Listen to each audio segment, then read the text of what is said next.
To. Well, sa amin po, yan po ay binibili naman natin sa ating mga enforcers na wala pong dapat sisinuhin. Whether yan po ay nakamotor, naka-SUV, or naka-magagara sa sakyan.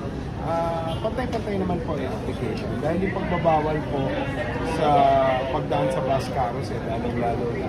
Very specific naman po yung mga pwedeng dumaan dyan. In fact, yun nga po, no, isang beses kung admittedly, nagkamali kami.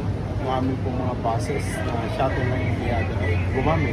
Natignan din po sila. At yan po ay tinarap natin, babayaran po yung pangap na bayaran na yung ticket para dyan. So, wala po talaga exempted dyan. Kung hindi ka autorisado tumakan, regardless kung sino ka, ay dapat pong panagutan yung penalty ng ticket kung sakaling gumamit ka illegally ng bus pass.